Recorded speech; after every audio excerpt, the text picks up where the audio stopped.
How did a silent rebellion grow so powerful that Vladimir Putin teeters on the brink of losing a strategic stronghold, without a single shot being fired? To unravel Kaliningrad's tragedy, one must grasp its oppressive geography. Positioned hundreds of kilometers from mainland Russia, this enclave is flanked by NATO nations, almost like an isolated island. Once perceived as a dagger thrust into NATO's heart, the region has become a cage, compounded by the entry of Finland and Sweden into the alliance. The first iron bars of this metaphorical prison were forged when Lithuania initiated strict EU sanctions. Kaliningrad's only land link to Russia, a narrow railroad snaking through Lithuania, became a chokehold. These sanctions, which rolled out in 2022 and tightened by 2025, strangled the flow of crucial goods, cement, steel, technology, and construction materials. The very lifeline connecting Kaliningrad to Russia was abruptly severed, shattering the illusion of a stronghold. This isolation ignited the frustration of Kaliningrad's residents with Putin's actions, leading to a simmering discontent. Before the war disrupted their lives, this region basked in a distinctly European lifestyle.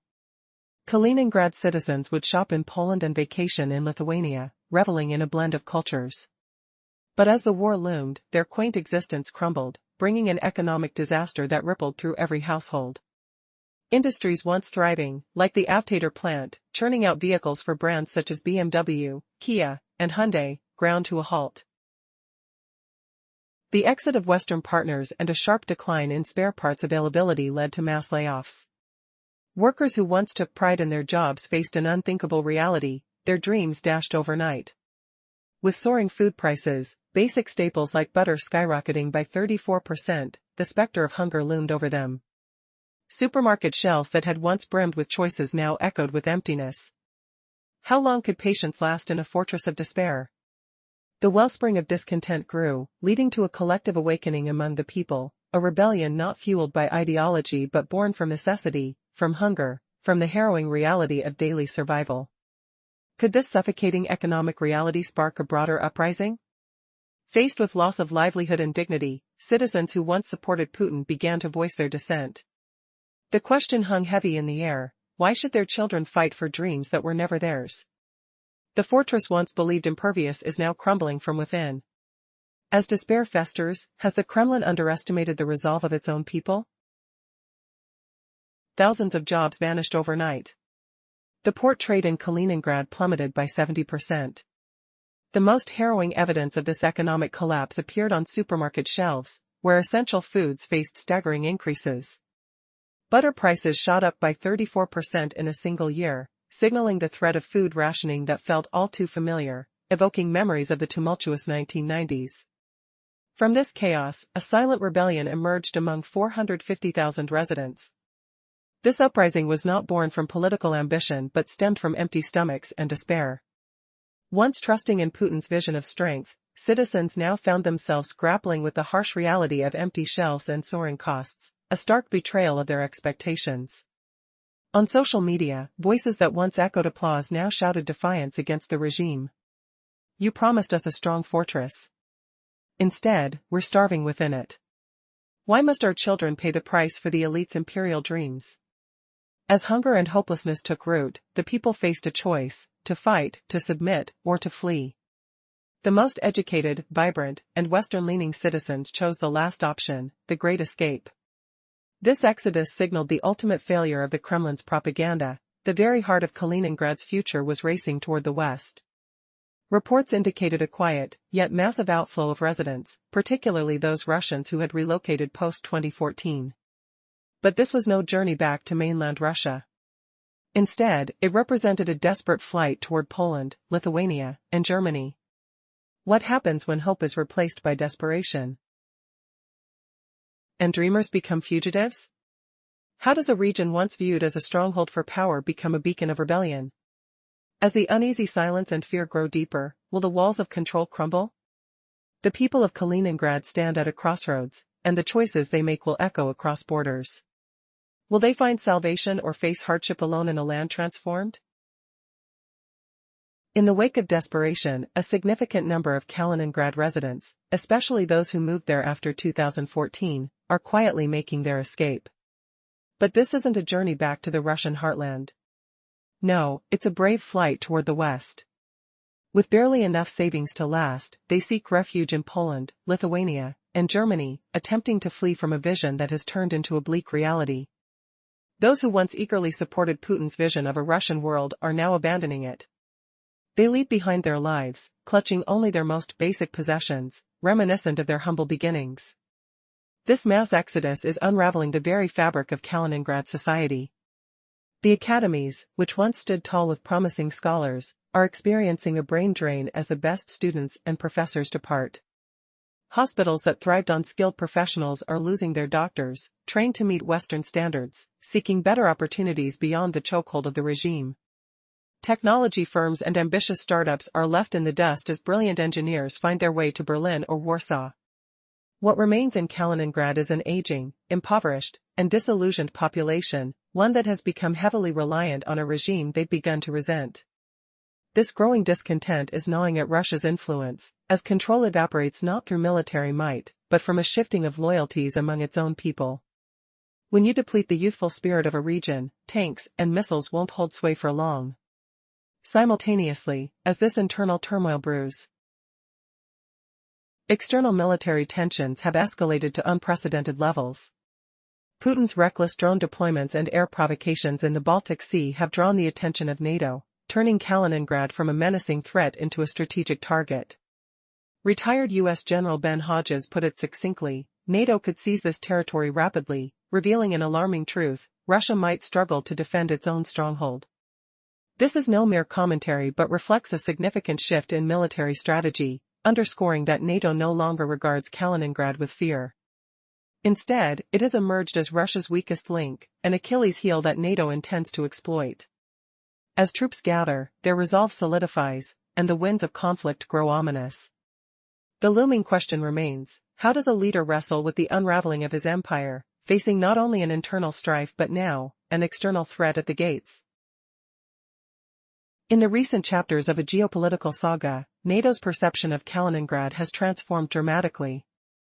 No longer a foreboding threat to be feared, it stands exposed as a critical vulnerability for Russia. The maneuvers of NATO signal a profound shift. They are now poised to exploit this Achilles heel, a line drawn in the sand that could ignite an explosive conflict. Border tightening escalated as Lithuania and Poland amassed formidable forces. Tens of thousands of soldiers, alongside hundreds of tanks and advanced artillery systems, lined the Kaliningrad frontier. The Suwalki Corridor, a narrow strip connecting Kaliningrad to Belarus, morphed into one of the world's most militarized zones. In response, Estonia, Latvia, and Lithuania severed all energy ties with Russia, constricting Kaliningrad's lifeline. This economic and military blockade took a devastating toll on the spirit of Kaliningrad's citizens and soldiers alike. They woke each day to the oppressive realization that, in the event of a conflict, no rescue would come from the Russian heartland. The looming presence of Poland's robust military and the resolve of the Baltic states painted a grim picture. Overwhelming defeat was just hours away. It became abundantly clear that Putin's strategy, once wrapped in the cloak of intimidation, was unraveling hopelessly. What was intended as a dagger pointed at NATO now cut deeply into the very fabric of Russian dominance. Putin found himself ensnared in a trap of his own design, his ambitions sliding into chaos. But what avenues remain for a leader facing such monumental collapse in Kaliningrad? Options now present a bleak tableau, akin to the frantic gestures of a dictator in his twilight. Desperation can breed dangerous choices. Putin could threaten NATO with his Iskander missiles or the specter of nuclear force, yet such posturing rings hollow against the backdrop of U.S. military readiness and the deployment of B-61-12 bombs in Europe. This would verge on a suicidal maneuver. Alternatively, he might choose to dismiss the internal strife and economic deterioration, doubling down on propaganda. However, in the face of hunger and despair, even the mightiest rhetoric loses its bite. The grim likelihood is that Putin will resign himself to this fortress's inevitable decline, leaving Kaliningrad to languish as a forgotten stronghold. While such a decision would spell political ruin, it could represent his only viable path forward. Thus, the trajectory of Kaliningrad reflects a powerful narrative of imperial ambition spiraling into a nightmarish reality. The dagger once wielded to intimidate the West has now turned against its master, cutting deeply into the heart of the Kremlin's dreams. In a twist of fate, Kaliningrad, once a symbol of power for Vladimir Putin, is spiraling into decline, gripped by the very discontent he unleashed. The tale unfolds as this once formidable outpost morphs into a stark reminder of the futility of rising imperial ambitions. Why does a dagger, once intended to intimidate the West, now slice into the heart of this Russian leader? Join me as we dive into the shocking reality behind Kaliningrad's plight, fueling an uprising as citizens face hunger and betrayal. These 450,000 residents, weary of echoing lies, refuse to pay with their livelihoods for a war declared senseless. The potential loss of Kaliningrad would signify more than simply a geographical defeat for Putin. It threatens to drown him in a moral, economic, and psychological catastrophe. The fortress he once held with pride is now a cauldron of discontent. The poison doesn't merely seep through the cracks of military resolve or naval strategies, its grip tightens around the very identity of the people living in this isolated domain. As supplies dwindle and the echoes of hardship resound loudly, the citizens begin to question the very existence of their castle-like province. The war has transcended its battlefronts, evolving into a struggle for the soul of this isolated land. The threat isn't one of tanks or food shortages anymore. It's deeper, a psychological siege where memories and identities clash, unveiling fears once concealed. When the dust settles and Kaliningrad inevitably succumbs to its internal turmoil, the harrowing question arises: what remains in its wake? The name Kaliningrad may echo through history, but what will it represent? In this dark narrative, the struggle transforms into an identity crisis. The once mighty bastion has turned into a haunting reminder, a poignant symbol of how unchecked ambition can lead to one's unraveling. As the walls begin to close in, will Putin's reign find the resolve to face the ghosts of Königsberg, or will it crumble under the weight of its choices? The fate of Kaliningrad hangs precariously, teetering on the brink of transformation. In the escalating conflict over Kaliningrad, the stakes have shifted dramatically.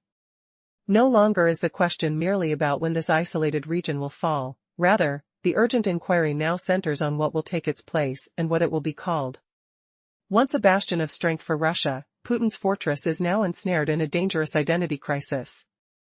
The new front lines are not drawn with weapons but through history and memory. Poland and Lithuania, both NATO members flanking Kaliningrad, have chosen to wield their pasts as a weapon against Russia's might. The first strike in this psychological battle came when Poland boldly discarded the Soviet-era name Kaliningrad, reviving its historical name, Królowiec, meaning Royal Mountain. This name change was monumental, not merely semantic, but a bold declaration of Poland's refusal to recognize Russian authority over the enclave, suggesting a temporary occupation instead.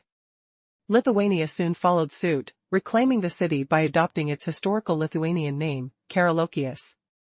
This shift incited panic in the Kremlin. Dmitry Medvedev, a prominent figure within the Russian government, retaliated with threats, accusing Poland of Nazi-like tendencies and historical revisionism. Yet these threats revealed a deeper vulnerability. They were signs of a desperate regime rattled by the audacity of its neighbors. Consider the plight of the 450,000 inhabitants trapped inside Kaliningrad. They face empty store shelves, closed factories, and rising unemployment, all while being touted as the western fortress of an expanding Russia. But Moscow can offer no support. No resupply, nor security. At that very moment, distant radio broadcasts from Poland and Lithuania resonate with messages of hope and identity, asserting that they are no longer Kaliningraders, but citizens of the historically rich cities of Königsberg or Królowiec. Could the very essence of identity be the seed of revolution? As desperation mounts within the fortress, what will this awakening mean for the future? What happens when a populace begins to reclaim its history as a weapon against oppression? The answers lie in the shifting sands of power and identity. An inviting yet perilous journey awaits. In recent months, radio waves from nearby Poland and Lithuania have surged, urging the citizens of Kaliningrad to reconsider their identity.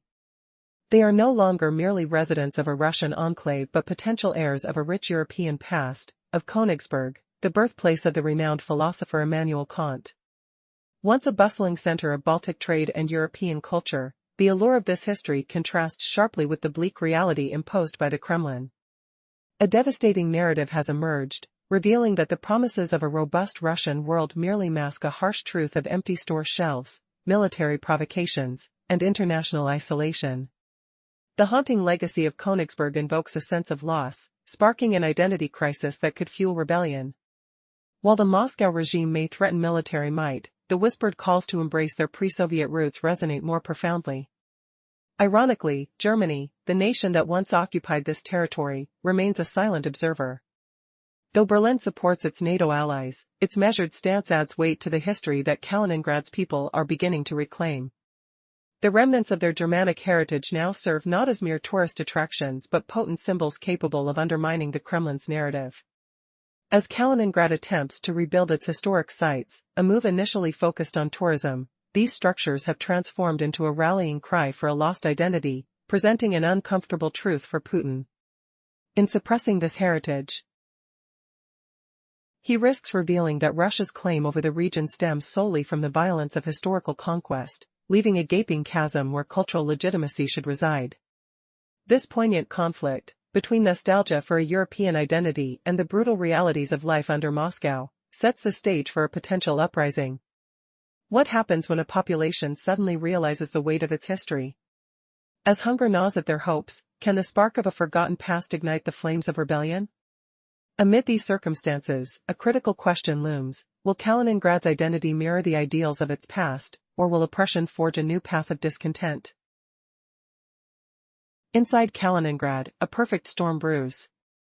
Under siege for months, the shelves are bare, factories idle, and unemployment grips the region like a vice. You were promised a stronghold for Greater Russia, but where is the support from Moscow?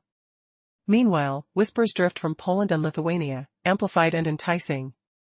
You're no longer just Kaliningraders, you're inhabitants of the historic cities of Königsberg or Kroloviets. A truth long suppressed finds its voice amidst the emptiness. The philosophers, the trade routes, the culture, where has it all gone? This isn't mere propaganda, it's a resurgence of an identity that Moscow tried to erase. As the Kremlin's policies yield nothing but hunger and isolation, the allure of belonging to a European identity clashes violently with the stark reality of the Kremlin's harsh narrative. Moscow imposes a double bind: erase the historical roots of German heritage, and admit frailty, or acknowledge that this enclave's ties may stretch beyond Russia's grasp. Caught in this crossfire, the people of Kaliningrad are left adrift. They are neither fully embraced as Europeans nor trusted by Moscow. They are fragments of identities, lost in the vastness of Putin's imperial ambitions. This churning sense of isolation is setting the stage for a critical collapse, a fortress gripped not just by military and economic siege, but a profound psychological unraveling.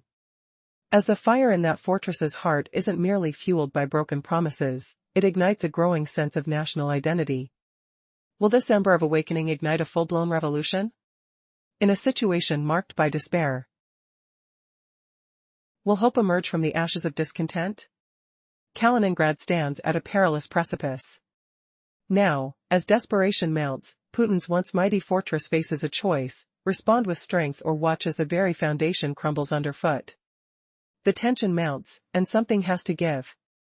The question remains: will this spark ignite a transformation, or will Kaliningrad descend into a deeper abyss?